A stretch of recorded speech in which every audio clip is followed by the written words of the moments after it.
My name is Matthew Stepp. I'm the Executive Director for the Center of Clean Energy Innovation. And we're co-hosting today's briefing along with the House Science and National Laboratory Caucus. So before I start, I want to just call attention and thank the Caucus and the Caucus co-chairs for co-hosting this event and generally for their good, strong leadership on national lab-related policy issues.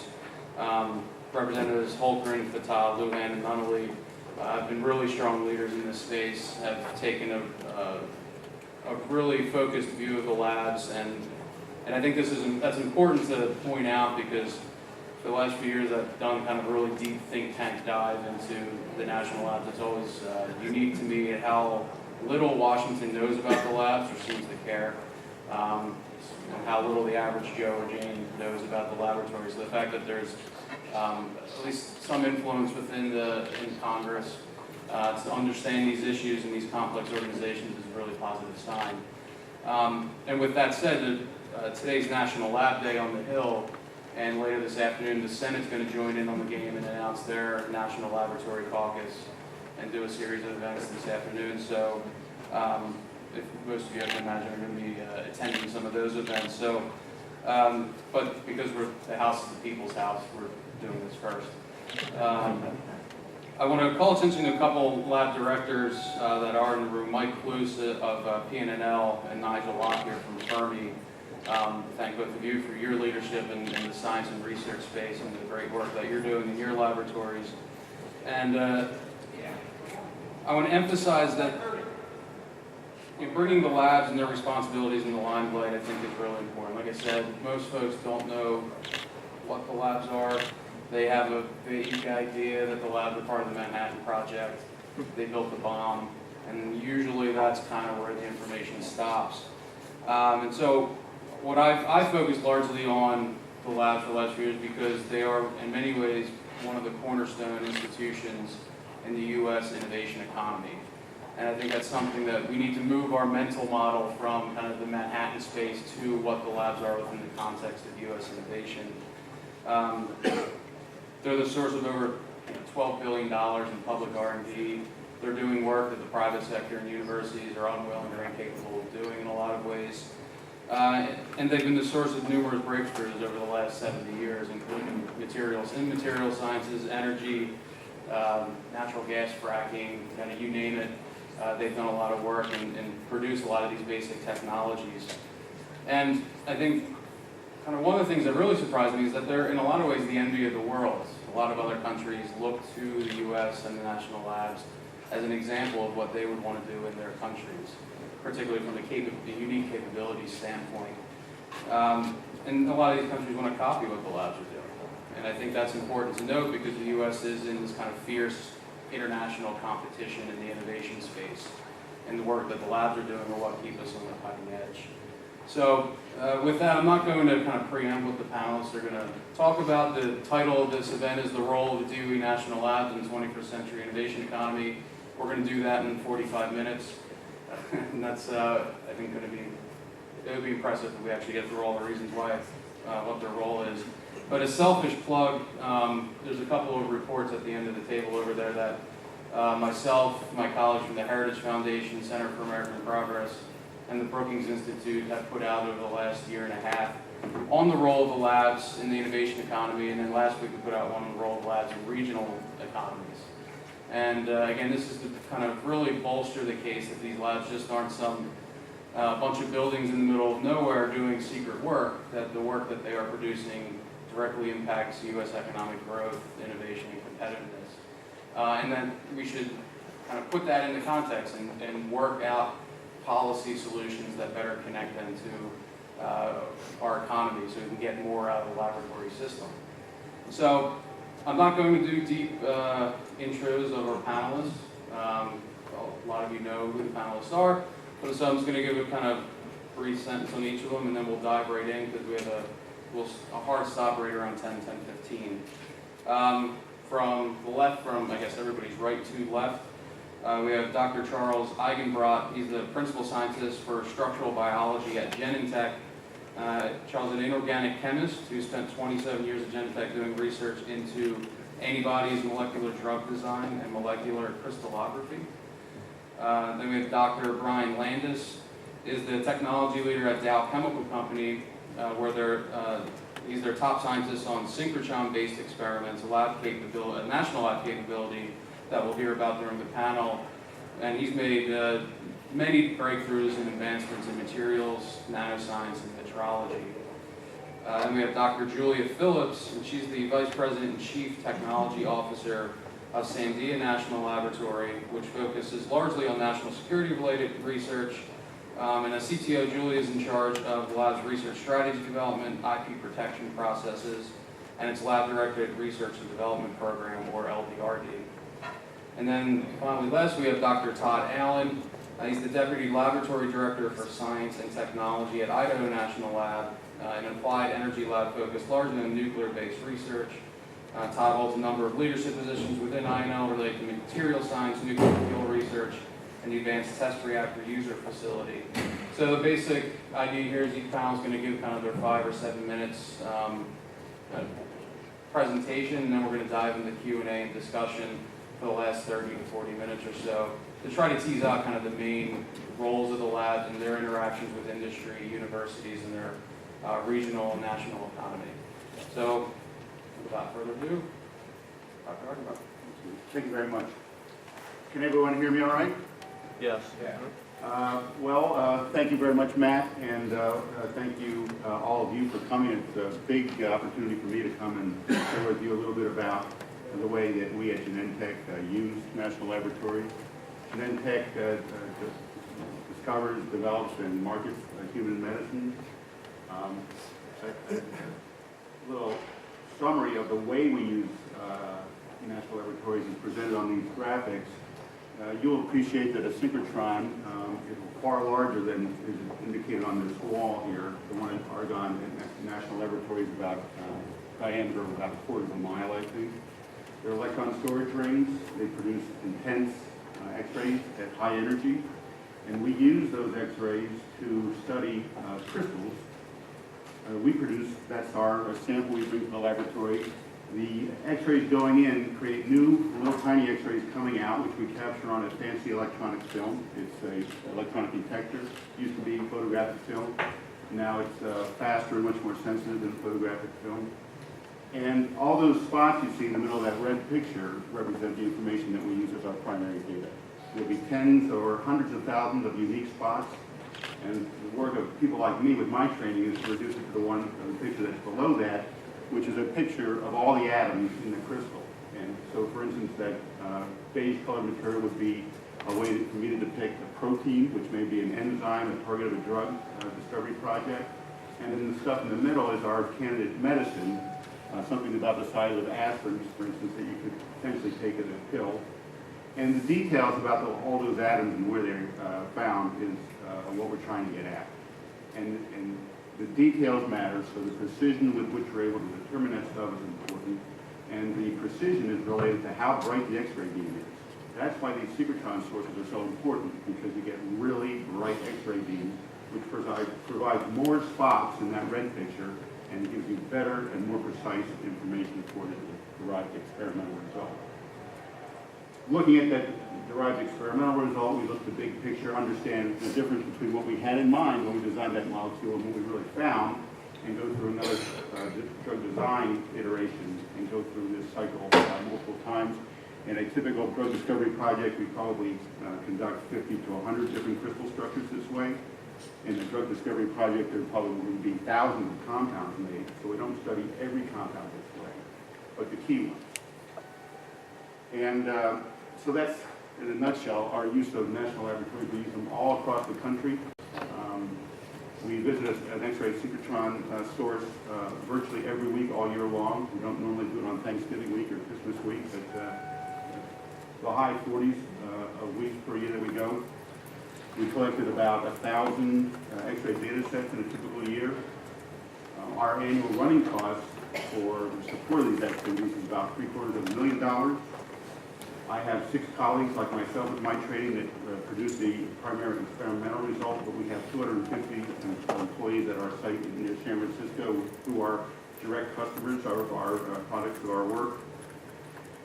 And as Matt pointed out, these kinds of facilities are way beyond the ability of a company like Genentech to operate or construct. The end stations themselves, where we do the actual experiment, if we were to build a new one, cost between $3 and $15 million, roughly speaking. And so, not even that much money is something I can do, right?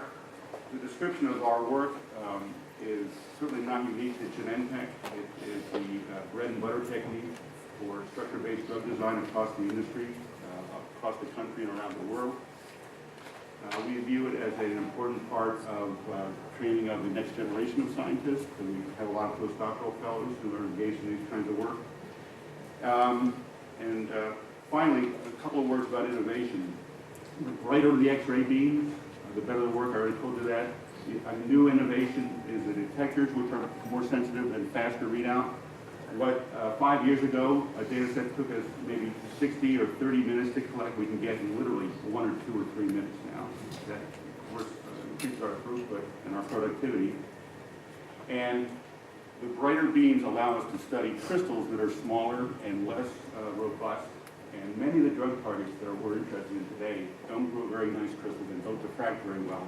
So by shooting them with really hot X-ray beams, we can finally start doing drug design work in those tough, what we call membrane protein targets.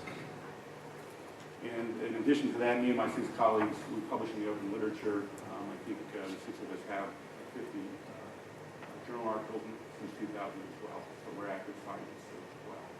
We certainly see it as a very important part of our program. It would be hard to imagine doing this kind of work without the support of these facilities. It's absolutely vital for that world. And I guess that's it for me. Thanks for listening, and I'll be happy to take questions.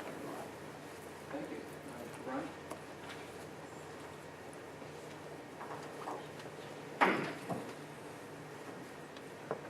Well, good morning, everyone. I'm Brian Landis from the Dow Chemical Company. I'm the technology leader and have been involved in synchrotron and national laboratory programs through Dow for the past 20 to 25 years.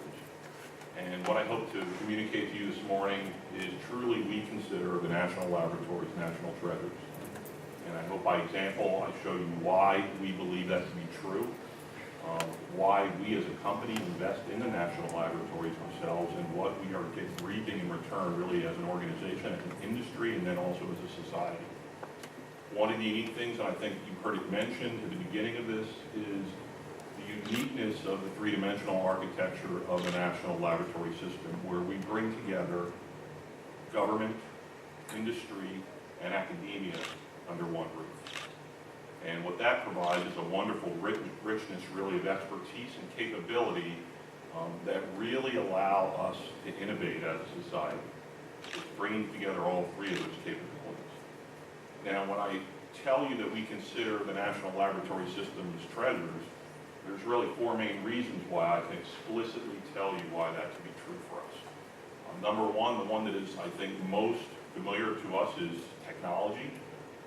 So one of the first pillars of the national laboratories is the unique technologies they offer. And I have a couple of examples here about what effect the technology that's been developed and accessed at national laboratories has done for Dow and is doing right now for U.S. industry. One, many of you heard probably about our powerhouse solar shingle technology, where we have developed a technology that allows us to put in a normal roofing shingle the active solar semiconductor. So you no longer need the big rigid panel sitting on your roof. It's integrated right into the shingle. Well, much of the initial research on the semiconductor material was done at Oregon National Lab. And the reason we did it there were some of the reasons you just heard over the past few minutes, were the ability to see things we couldn't see elsewhere, but also the ability to do things much faster than we can do anywhere else. We could perform experiments in a weekend that would normally take us months or years in a normal laboratory environment. And when you think about competitiveness and innovation, speed is a very large part of the equation today. It is now a product. It is out as a new-to-the-world product. It's been introduced and it's available in 20 states, and the manufacturing is occurring in Michigan. So it's a U.S.-based manufacturing facility as well. The next area that I want to talk about technology is on the cusp of commercialization. So the one we just talked about was launched in 2012. This one will be coming up, you will see very soon. in advanced carbon fiber composites. This is the whole lightweight arena now. And when you think of energy efficiency, fuel efficiencies, things that benefit from the reductions in mass, the carbon fibers and carbon fiber composites will be large players in this arena. And in the upper left of the picture you're looking at there, you see a glowing furnace, which is about 1.5 feet high and about 1 foot each across in footprint.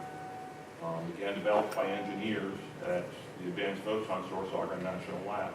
And what this allowed us to do was take things like a single hair you would have in your head, a fiber, process it at temperatures up to 2,500 C under tension, and understand how you develop that carbon structure that you need to make the advanced performance composite materials. And these experiments will be able to, again, be performed in a few weekends, and then figure out how you optimize a real large-scale process to produce the materials that you need to produce for the performance in the systems you want to apply them in. So whether it be storage vessels, windmills, automotive applications, infrastructure, you will start to see the incorporation of these kinds of materials into those systems. So pillar one for us is technology. Those are just two examples over the past 2 years where it's been very important. Pillar two is expertise. Dow, we don't have all the expertise that we need to tackle and innovate problems. The richness that's available at the national laboratories in the scientists and their backgrounds is important to us. We took advantage and partnered with the national laboratory systems at LBNL and at Argonne in high throughput technology. And some of the first high throughput technology that was developed and commercialized through CIMIX was developed at Lawrence Berkeley National Lab. Dow entered into a 10-year agreement with that group, and that high throughput technology has been used in our catalyst development programs at Dow ever since. So the expertise that's available in the national laboratories is important. Pillar number three is the network. We as professionals at Dow are our own personal and professional networks of people that we can access to help in our research. When we enter the national laboratory system, we also access the network of the scientists at the national labs. And what that does is it immediately expands the access we have to capabilities around the globe. So an example here would be the Joint Center for Energy Storage Research, which we are part of at Argonne National Lab, where we're looking at advanced battery systems. And one of the goals we have is 5 and 5 and 5. It's 5 times the capacity, 5 times the charging rate in 5 years. How many of you would like to have a battery technology that lasted 5 times longer, you could charge 5 times faster? It's a daunting technical challenge, but it's one that a team and a network of capabilities can probably bring to bear and accomplish in that kind of time frame. The last of the pillars is talent. When we interact with the national laboratories and their networks, we interact by definition with postdocs and students from a variety of universities. And what that allows us to do is see firsthand the talent that's out there, the talent that's available that we may need to bring into our organization. So we get the enjoyment and the ability to bring people in and meet people that are going to help our organization. So the 4 things of technology, expertise, network, and talent are all reasons why we consider the national laboratories treasures. Now, one of the last things I'll tell you about is the national laboratories have invested a lot in science in our country. We have also invested in this. In the past 10 or 15 years, Dow has invested about $10 million into the national laboratory systems through capabilities, through helping build out end stations, through equipment and instrumentation, and through people. And when you think of an organization, a company putting that kind of money up, it speaks to what they think of the return on investment. It's not going to be a place you're going to put money you don't expect to have to return. So really, in closing, what I'd like to say is, looking ahead, we just anticipate and look forward to more interactions with the national laboratories. In fact, taking advantage of their fundamental science and bridging it with the capability of applied science that industry can bring can really bring to bear, I think, the kind of breakthroughs we need to make huge societal impacts and huge societal benefit. That's all I had to say, and I'd be happy to answer questions at the end as well. Thank you. Yes, Brian. Thank you, Matt, and good morning, everybody. It's a pleasure to be here. We've heard from Charlie and Brian about the partnerships between industry and the national laboratories, in particular from the industry perspective. Todd and I are now going to switch gears and talk a little bit about those partnerships and the importance of them from the national laboratory perspective. Before I launch into my remarks, however, I wanted to just remind you again what Matt said earlier about this being National Lab Day on Capitol Hill and the exhibit in Dirksen with the G50 this afternoon, which features 14 exhibits from the national laboratories in the theme areas of scientific discovery, energy and environment, national security, manufacturing, and high-performance computing. So I hope that many of you will be able to join us for that. There should be a lot of really good hands-on illustrations of some of the things that the laboratories do. So, and there are some fact sheets about that will be available there and talk a little bit more about the kinds of things we'll be demonstrating this afternoon. So I hope to see many of you there. I come from Sandia National Laboratories, which is one of the national security laboratories within the spectrum of laboratories in the DOE. And the sister laboratories are Los Alamos and Lawrence Livermore National Laboratories. The three of us, of course, began squarely as national security laboratories. And over the course of the decades, our missions have evolved to include not only nuclear weapons, but also other very important missions in defense, in non-proliferation, nuclear and other types of non-proliferation, as well as energy. So we are truly multi-program laboratories today. We build our ability to deliver to the nation on a very deep scientific basis, which covers a very wide range of capabilities. Materials science, which has already been mentioned, high-performance computing, engineering, the list goes on and on. And in fact, our research really is the bedrock, the lab's foundation upon which we build everything else. And in the back here, I have a set of publications on Sandia's research. Our sister laboratories have comparable publications and information as well, which really does highlight the kinds of research that we do. Now, our research depends very strongly on partnerships. That's already been mentioned from our industry representatives, and of course our partnerships with universities are very critical as well. And in fact, Sandia has an objective for our innovations, our intellectual property, which is that innovations that are paid for by the taxpayer, by you all, by all of us, should be deployed for maximum benefit of the U.S. public. And partnerships are a key part of that. So I'm going to walk through three, and we have a partnerships annual report, talks about some of those partnerships, both with universities as well as with industry, and there are some copies on the back table if you're interested. I'm going to talk about three examples that illustrate some of the facets of our partnerships. The first of these concerns a partnership that Sandia National Laboratories has enjoyed with Goodyear Tire and Rubber Company for something like 20 years now. In the early 2000s, as you may recall, Goodyear Tire and Rubber was really in a very challenging situation. The company faced declining revenues, very fierce competition from major competitors, many of them based offshore. And one of the challenges was time to market. It was typically taking something like 3 years for a product to come from the drawing board to actually be deployed in the marketplace.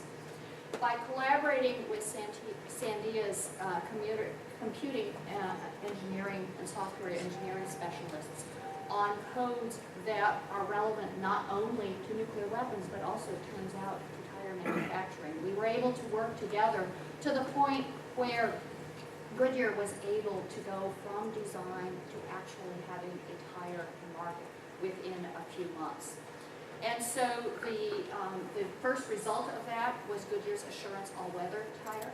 That led to record sales for the company and great revitalization of that company. And as I said, a collaboration that has been going on for something like 20 years, continues to be strong today. So that's an example of a technology that we use for our core national security purpose, but also has much broader applications that you would not normally imagine really coming to bear and helping with U.S. economic competitiveness. The second example I'm going to give is actually from the biosecurity arena, which is an area that Sandia and the other national security laboratories have become increasingly engaged in since 9/11. And this, the example I'm going to give here is called the SPIN-DX technology. This is a technology that was motivated by our concerns and the need for an ability to rapidly diagnose exposure to diseases and potentially nefariously introduced diseases. So this is a technique that can actually do an assay and perform a diagnosis within 15 minutes of sample collection. So you don't have to send it off to the lab, you don't have to wait several days for the results, the kind of thing that you are typically aware of in the doctor's office. Well, in the biosecurity arena, you can imagine that that's very important, but it also has broad applications in the medical community for rapid diagnosis of disease, infectious diseases, maybe food and water safety, commercial drug testing, so forth and so on. And so as a result, this particular technology has been licensed to 6 small startup companies, some of which are starting to introduce products into the market. So this is an example of something where we have a very strong national security reason for the work that we do, but it has much broader implications that can be deployed by private industry for the public benefit. Not only that, but this ability to work with industry and in a very exciting and fast-moving area gives us an added advantage as we seek to attract and retain top talent to the laboratories. The final example that I'm going to give is actually very squarely in national security space. And this is in radar technology. Radar technology is central to Sandia's mission in the nuclear weapons program. Over time, as our mission has expanded in other national security arenas, we've had reason to want to miniaturize our radar technology and actually be able to miniaturize it to the point where we can actually fly it on drones or UAVs in theater to detect dangers to our troops. Of course, Sandia does not compete with private industry, and therefore, as we were developing this technology, we worked with private industry to design this system and to be able to fly it on one of their drones so that they could actually manufacture it for government use. So another example of transferring the technology, in this case specifically for national security, to private industry so that they could use it in theater and save what is estimated to be hundreds, if not thousands, of American lives. We use lots of different tools to foster these partnerships, ranging from individual consulting by staff in some cases, separation of staff with sort of a buyback guarantee where they can come back to the laboratory if their experience in entrepreneurship turns out to warrant their coming back, to more conventional techniques of working with the labs, which you're probably more familiar with. And that full spectrum is very useful in some of the examples I gave today, as well as many others, and I'll look forward to discussing those with you during the Q&A. Thanks, Julie. Good morning, everyone. I'm Todd Allen. I'm the Deputy Lab Director at the DOE National Laboratory. I've been there for about a year and a half. Prior to that, I was on the faculty of Wisconsin. I find it's interesting. It's been a year and a half since I talked to a group of people who were just staring at me. So taking me back to those faculty days. I'll say, I'm sure it's true that even when I was teaching, people would just pour in around the doors. So I'd like to thank the House Caucus for supporting this event. It's great support for the laboratories, not only this event, but throughout the years. We really appreciate that. I'm here to represent the Applied Energy Laboratories. For those of you that aren't aware, there are 3 Applied Energy Laboratories. They work for offices within the Department of Energy with an applied focus. So the first is the National Renewable Energy Laboratory, work for the energy efficiency and renewable energy, part of DOE, focusing on renewable energy. There's the National Energy Technology Laboratory, which interestingly has multiple sites, primarily in Albany, Oregon, and West Virginia. We work for the Office of Fossil Energy. And in my lab, the Idaho National Laboratory in Southeast Idaho, and we work for the Office of Nuclear Energy. I'm going to use an example from one other laboratory, the Savannah River National Laboratory. They work for the Department of Energy's Environmental Management Office. Since they're not up here today, I thought I'd use one of their examples just so everyone knows that they exist and do their work too. And what I thought I'd do was just run through a few examples of the different ways that the laboratories connect to industry. So I'll give you a couple examples of what I'll call traditional IP commercialization. Make an invention and transfer it over to industry. But then I also want to talk about examples where we work with industry to come back in a way that supports a government-only initiative. That's this Savannah River example. I want to talk about industrial relevant cooperative research agreements and work for others where industry can come in and use our facilities to help advance their technology needs. And then I have one more where I talk about our user facility. So first example comes from National Energy Technology Lab, traditional commercialization. They developed something called OREX 95P, which is certainly you can see some example of an engineer accidentally getting dropped into the marketing department and coming up with that name. But the point is that it's a refractory brick and it was used in fossil technology as a way to allow them to use gasification and a more clean use of fossil energy. And this was a traditional IP commercialization. The staff at Nettle started at the basic science development of the concept of a refractory brick. At a certain point, they get close enough that a commercial entity, in this case Harbison Walker Company, the manufacturers of refractories, decided it's worth commercialization. The partnership then switches, where the lab then moves that technology out into the commercial industry, and it becomes a commercial product that lasts 50% longer than what they were using before, and actually changes in a dramatic way how the fossil industry produces energy. Similar example that I pulled from the National Renewable Energy Lab, Golden. In this case, they're working on solar cells, trying to optimize what's called a triple junction cell. The scientific details aren't important, but it's got multiple layers in order to capture the sunlight most efficiency, and there's difficulties in getting the 3 layers to work well together. And in this case, the NREL staff was doing their job and reading the literature and found an example of something that came out of Japan, introducing a small amount of nitrogen to their semiconductor device actually helped with this mismatch. So they said, okay, let's take that, develop it to the point where something would be commercially interested. In this case, it became a partnership between NREL and Stanford University, which became a collaboration spin off with a company called Solar Junction, that in 2012 actually set the record for the highest efficiency capture of sunlight in a device. And so those are what I call traditional commercialization. The laboratory has an idea, and like Julie mentioned, we want to spin those out and make them useful to people outside the laboratories. There are some cases where we spin technology out where it's not traditional commercialization. An example I want to use is a software we recently open sourced from Idaho called Moose. We tend to name all of our products after large animals that roam the West. It's just a habit we have. But the idea with Moose was we developed a set of software that if you are a scientist that doesn't want to be a computer scientist, you just want to be able to write down equations and solve them, this is for you. It takes care of all the computer science for you.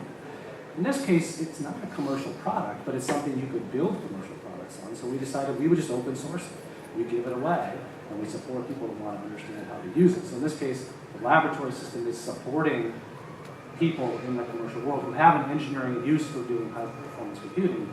It's not a typical product, it's just a tool that we want to make available to people outside the laboratory system. My example from Savannah River is one where the technology actually was needed by the government but was involved commercial partners. And this involved a chemical separations technique that they used for cleaning up high-level nuclear waste. They needed to remove cesium from some materials that they had. So the laboratory at Savannah River partnered primarily with Oak Ridge, but also helped from Oregon and Idaho to develop an extraction process. Right? Do the basic science using computational chemistry in order to understand the best way to do that extraction. And then partnered with commercial companies to actually build the centrifuges that would do this and then bring those back to the laboratory. That's primarily the government role, but that we needed the involvement of the private industry in order to make it happen efficiently. We do what I'll call industrially relevant partnerships, CRADAs and work for others. Think of ways of partnering that don't involve technology transfer, but partnering laboratory scientists with outside companies.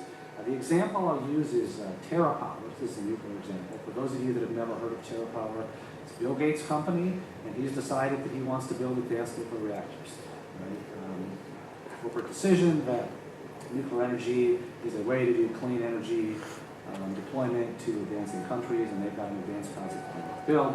And it's very interesting because you've got a company with an idea, the funding behind it to advance that idea, but really short on capability that in this case only existed in the National Laboratory Complex. And they're working with 5 separate laboratories, 5 universities, and 3 separate commercial companies in order to develop their technology and hopefully eventually build an advanced prototype reactor that they will turn into a commercial product. And this is, for those of you who don't know, this is big. I mean, they are spending on the order of what we think of as a typical federal large project, right? So it's significant commercial investment in a technology where they really couldn't do what they want to do without the help of the national laboratories, both from people knowledge as well as some of the unique infrastructures that we have. The last one I want to do is just talk about user facilities. You've heard about user facilities this morning, even though we might not have used the names. All the work that the first 2 speakers talked about using the advanced photon source at Argonne, for instance, that's a user facility. So the department will build these large capital-intensive facilities that really can't replicate. They'd be very difficult for a single company to build. That can be used by external users. And sometimes the users can come in, pay for their own work, hold it proprietary. In other cases, the government will have funding sources where, for example, a professor from the University of Alabama has an idea that can only be solved with high-energy synchrotron X-rays. They can write a proposal, and if it's considered scientifically good enough, they can come in and the government pays to do that research at the user facility. One example of a user facility at our site, we've got a biofuels pre-processing laboratory. So imagine you've cut down all the crops, you want to turn them into fuel, and you need to stabilize that crop before you send it off to the refinery. We've got an industrial-sized laboratory where we can test different formulations. For those of you who grew up on a farm, it's the ideal user facility. Smells like a farm, looks like a farm, resonates with the Idaho farmer and all of us. But in this case, we've got DuPont, who's come in and they've done a bench-top discovery, and they want to decide if they can turn it into a commercial product.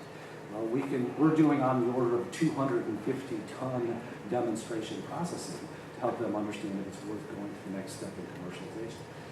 This user facility, like all user facilities, then touches many different laboratory, industry, university users, right? But it's one of these things where none of them on their own could have put this together, and so a lot of national laboratory system supports everything from basic discovery through commercialization through the user facility. So hopefully that gives you a sense of the various ways that the national laboratories, in this case I used examples from the Applied Energy Labs, can touch commercial interests.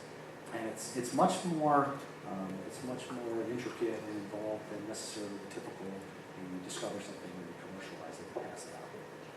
Thanks. Thanks so much, and thanks all of you for your comments. So we're just going to dive right into Q&A. I'll throw out the first question. We've heard a lot about all the things the labs do, type of research, who they partner with. But I want to go back to the title of the presentation, kind of this 21st century innovation economy, and my work in innovation policy. We're 14 years into the 21st century, the world's changing, innovation's happening much faster, markets are bigger, breakthroughs are much more complex. The sciences is much more complex. So from your perspective, from industry and the labs, are the labs capable of moving deeper in the 21st century? Do they have the tools? Are they ready to kind of continue to be that core institution as kind of the innovation game changes around them? So I would like to say the answer is yes. But I think you actually heard some of the examples of what the laboratories are doing. I think of when the laboratories were created in the 1950s, and as you know from the history of that, most of them spun out of World War II weapons-related things, but they've changed their missions over the years to be much broader portfolios. But in the beginning, the idea was you bring together all the scientists and all the equipment in a single place to carry out a mission. And you see with, I would say, the user facility concept, some of the ways that the DOE encourages us to work together as a laboratory system, that I think we're actually evolving to the case where the laboratories hold major infrastructure, right? But we realize we need to touch people outside of our own laboratory in a very significant way. And those are the examples you heard today. So from pushing the cutting edge on high-performance computing and figuring out how to make that accessible to people outside the laboratory system. You've heard examples of how that will speed up the innovation cycle. Figuring out ways to get people into our facilities in partnerships that they might not have been available before. I think this distributed, this model where the people are distributed and they're figuring out ways to tie together unique facilities where there's computing, large infrastructure is really where 21st century R&D and innovation are headed. And I actually think that the laboratories in many ways are getting ahead of and pushing that change in the way we do technology. So. Go ahead. Okay. No, I was just going to add that I think where the labs are at their best is when they have to attack a very big challenge. Think of the Manhattan Project as sort of the existential example of that, and bring together many different disciplines and ways of looking at a problem without worrying about the discipline, exactly who's from what discipline, but the real goal is actually solving a problem. And so I think they are extremely well positioned for that, particularly partnering with other entities that have those big challenges to be faced. And faced with those challenges, I think the labs are well positioned from the technical side. Certainly, I think there is opportunity for making the system more agile, more friendly to interacting with entities beyond the labs. And so, perhaps, tearing down the barriers that are not the technical barriers would be in order. But on the technical side, I think the labs are very good positioned. I'm glad I let you go first, because that was a great lead-in. We look at it really in two ways. One is from a technical standpoint, you're talking about the major societal issues of health and energy and food and water. The National Laboratory System is still the go-to place for the reasons we've all talked about here. It's a place we bring together that three-dimensional network of expertise to work on these challenges. And I don't see any reason why that's going to change, because that is still the go-to organization to pull all that together. The other part of it is the organizational part. And we are very encouraged in industry now, even with some of the things that have happened recently where the agreement for commercialization of technology, the ACT has been passed now, which sort of fills that valley of death that has existed historically between the fundamental research breakthrough and commercialization. And it's now a way to transfer technology from this system to industry for commercialization in a much more rapid way. And the second area I'd like to talk about is just in terms of information and data security. The advances that are going on in the National Laboratory System that ensures that proprietary information for our country that is kept there or that is generated there is safe, is protected. And there are a lot of initiatives and efforts now going forward in that arena. So when we look at both of those, we are very encouraged as an industry, and that's why I say we just want more interaction and faster interaction with the organizations. I'll just add that I think there may be, I've heard this in a couple different fora over the years, that the barrier to establishing a relationship between a national laboratory and industry can be some kind of an issue. I can say that in our experience, that's not really a problem. I've had long and very productive relationships with key people with whom I interacted, 3 or 4 different laboratories, and I look forward to those very productive relationships continuing. If there's one thing I could say that might change to make my life a little bit easier, is that they don't operate year-round, 12 months a year. There's reasons why they have to do the vacuuming, these high vacuum electron storage rings can't just stay that way all the time. But I fear, or when there are funding issues that require there to be a shutdown, that it's just a funding issue. And it makes us jump through a lot of hoops, completely screws up the scheduling and everything else, which is already pretty complicated. But I have partners on the other side to help us work through these issues. Luckily, it looks like Congress is working on seal. So we'll open it up to the audience. If you can just introduce yourselves and keep your comments brief so we can do as many as we can. I wanted to say a couple of words for 2 reasons. One is that I'm the 3rd lab director in the room. I'm Hugh Montgomery from Jefferson Lab. One of the things I wanted to point out is that it really is a game of partnership between the labs. So if you were to ask what is the next generation of laser beam that these guys are going to use, then that's a device that's being built at SLAC at Stanford. And it's been built by Fermilab and Jefferson Lab and partnering with LBL and Argonne, and it's all those labs feeding in to the device that these guys are going to be using in 10 years' time. Any other questions?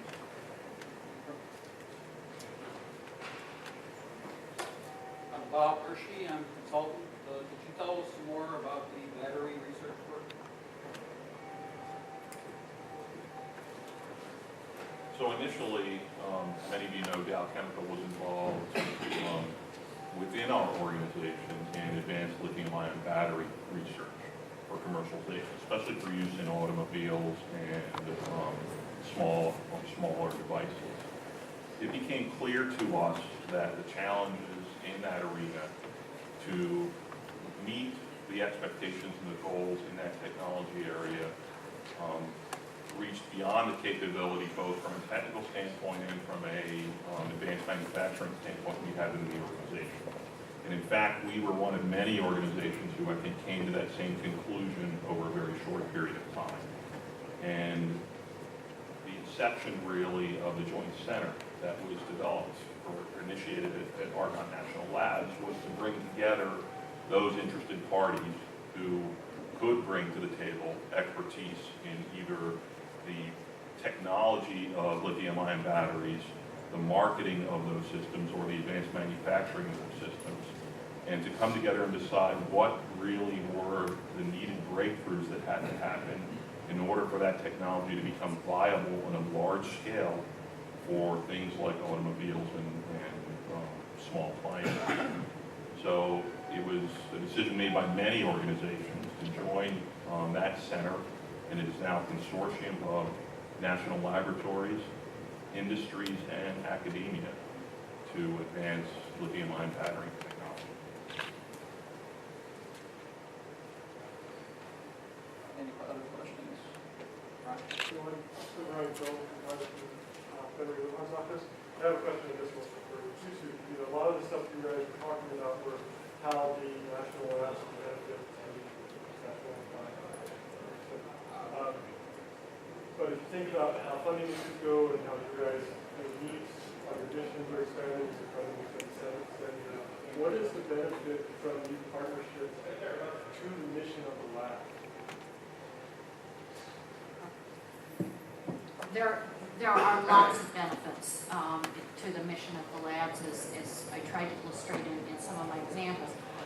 One of them is that, for example, as I pointed out in the case of Goodyear, we were able to partner with a company to do some things that we needed to do to accomplish our nuclear weapons mission, and Goodyear needed to do to become more competitive in their marketplace. And so it was a collaboration that went beyond the walls of a laboratory and brought in expertise and a different point of view. And, you know, especially those of us that work in the national security environment where we can tend to turn inward and not be as externally calibrated as we would like, that window on another part of the external world is very good for us, helps us see things in a different way than we would see otherwise. A second thing is that, as has been pointed out by our industry colleagues here, the industry moves very quickly. And so being exposed to and having to live with that very rapid pace of development and turnaround and so forth brings discipline in our own research and helps keep us focused on the most important thing we're going after. A third thing, which I mentioned earlier, is the issue that our staff love to work with the companies, and they find it very energizing. They love being exposed to real-world problems and possibly being able to look at a product on a shelf someday where they can say, I had something to do with what's in that particular box. That's very exciting and energizing to them, and it's one of the things that helps us in terms of our ability to attract and retain. And sometimes we get exposed to completely different ideas just by virtue of the folks that we are interacting with and collaborating with that lead us in completely new directions in terms of our own national security work. So those are a few of the reasons. I think the only things I'd add is certainly from the applied energy standpoint, we're by definition supposed to be closer to the end users.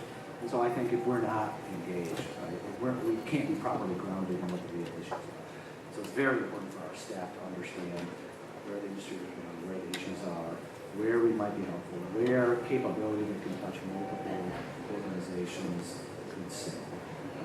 And I think it's just fundamental to what we do. So as an example, we have a group of us human factors. Right? How do you design control systems so that you respond to an emergency that makes sense?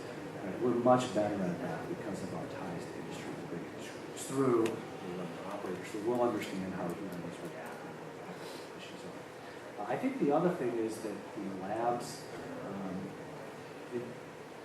because of their location around the country, they can have a very significant regional impact in understanding what's your local industry and what are their concerns. And I think that helps us, the lab helps ground us in making sure we make wise decisions relative to some of the research programs. Other questions? How does the National Lab use the feedback community when we think they're applicable? To define the term. Like tech transfer? So, I mean, for us, we do have a technology-based economic development program that we use. It's primarily for us a regional engagement. We got staff members go out, try to understand what are the local concerns of industry and where we can tie the laboratory expertise to help them. And so, for us, it's part of the understanding what the need is. But for us, it's primarily regional. How do we tie into this region? The other thing that we do, and I'll use this example, but I'm sure the laboratories do as well too, is we have a formal relationship with the three Idaho universities. We call it Center for Advanced Energy Studies. Having those interactions with the universities also help with the technology-based economic development, because in a lot of cases, the local industry may not be as aware of the laboratory, but they may be aware of the university. And so there's multiple pathways into how we can touch local industry by having these partnerships with the university. I'm not familiar with that exact program, but I can talk a little bit about some of our engagement with local economic development. Perhaps one of the longer standing efforts that we have is called the New Mexico Small Business Assistance Program. This is a state-funded program. It basically, in the state of New Mexico, the laboratories pay gross receipts tax, and this is in the form of a tax credit.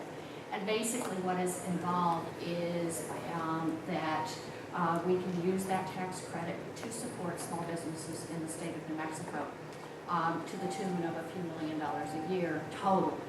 Each of those assistance efforts is relatively small, but it enables many folks at the lab to get engaged in the technical assistance.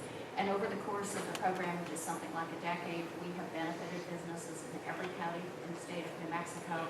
We have done an economic impact study. It is significant. I don't have the numbers off the top of my head, but I could get them if you're interested.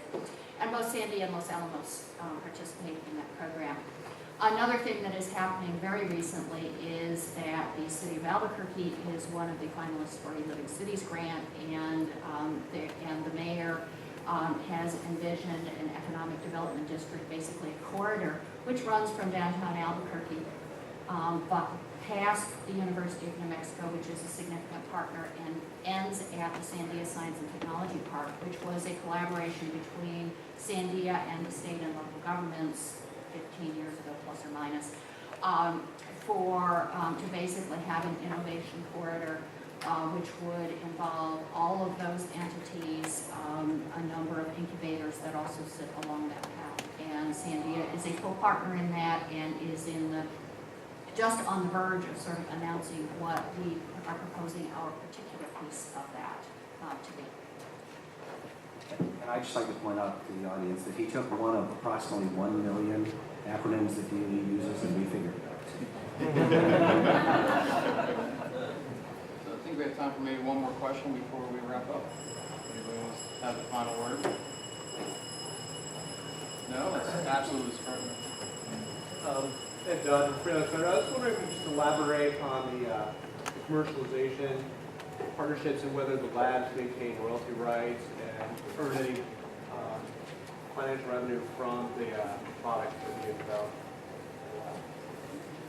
Well, there's a somewhat slightly complicated answer to that. Yes, we do have intellectual property rights, and we do license our technology that can range all the way from completely royalty-free licensing in some cases to royalty-bearing. It is not a very large source of income to the labs. Sandia this year is going to clear something like $3 million, of which about half of it goes back to inventors. And that's on a $2.6 billion budget, so it's obviously not a huge driver for doing this. But we do a ton of, for example, open source software. And as an example, last year we had something over 200,000 downloads of open source software. So there are lots of ways of measuring the impact of what we do. Royalty income is probably not one of the better ones.